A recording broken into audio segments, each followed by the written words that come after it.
ये है दिल्ली दर्पण। नमस्कार, आप देख रहे हैं दिल्ली दर्पण टीवी। मैं हूं आपके साथ संदीप स्वामी। कहते हैं वक्त बदलते देर नहीं लगती। ऐसा ही कुछ दिल्ली के मालवीय नगर में अपना छोटा सा ढाबा चलाने वाले कांता प्रसाद के साथ देखने को मिला, जो रातों रात एक यूट्यूबर के जरिए रेस्टोरेंट के मालिक बन गए। वहीं हिंदी में कहावत है, लौट के बुद्धू घर को आए। मालिक बनते ही कांता प्रसाद में घमंड इतना आ गया कि उन्होंने इस ऊंचाई तक पहुंचाने वाले फरिश्ते को भी कुछ न समझा। अब बाबा वापस अपने पुराने वाले ढाबे पर आए हैं। उनको जो आर्थिक मदद मिली थी वो भी सब रेस्टोरेंट के चक्कर में ख़त्म हो गई है। अब बाबा के लिए लोग बस यही बोल रहे हैं, लौट कर बाबा ढाबे को आए। रोइए मत, बिल्कुल मत रोइए, कोई टेंशन नहीं है, ऊपर वाला आपके साथ है। सर, सबसे बड़ी उसकी गलती ये है कि हमने उससे कोई मदद मांगी नहीं।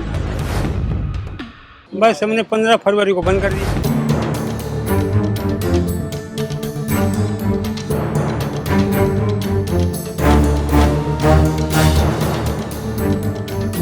दिल्ली के मालवीय नगर में अपना साधारण स्टॉल चला रहे कांता प्रसाद को रातों रात सफलता मिल गई, जब एक यूट्यूबर ने पिछले साल अक्टूबर में अपने यूट्यूब चैनल पर उनकी कहानी साझा की। जी हाँ, हम बात कर रहे हैं बाबा का ढाबा की। यूट्यूबर ने अधिक से अधिक लोगों से इस भोजनालय का दौरा करने का आग्रह किया, क्योंकि ये तालाबंदी के बीच जीवित रहने के लिए संघर्ष कर रहा था।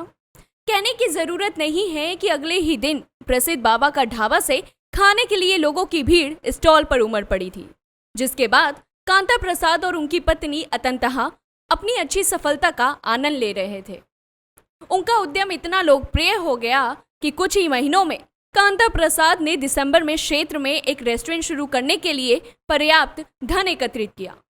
उन्होंने अपने नए रेस्टोरेंट के लिए 5 लाख रुपए का निवेश किया और यहाँ तक कि 3 स्टाफ सदस्यों को भी काम पर रखा।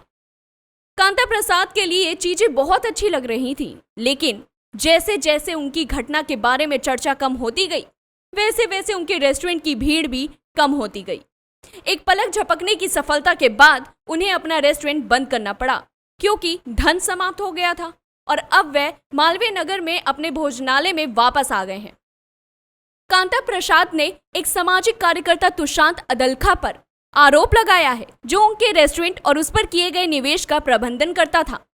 प्रसाद ने कहा, अनिवार्य रूप से यह वह और उनकी टीम थी जो निवेश और बिक्री सहित हर चीज की व्यवस्था से लेकर निगरानी करते थे।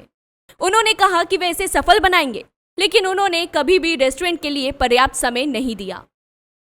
लेकिन तुषांत ने इन आरोपों का खंडन किया है और कहा है कि उनकी टीम ने प्रसाद और उनके बेटे को सब कुछ सौंप दिया और ये व्यवसाय का प्रबंधन करने के लिए मुश्किल से कभी काउंटर पर बैठे।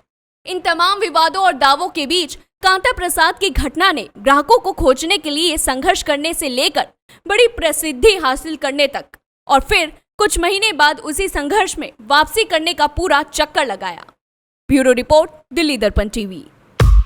लेटेस्ट खबरों के लिए सब्सक्राइब करें हमारा YouTube चैनल या फिर लॉग ऑन करें www.delhidarpantv.com। खबरों की कवरेज और विज्ञापनों के लिए संपर्क करें इस नंबर पर।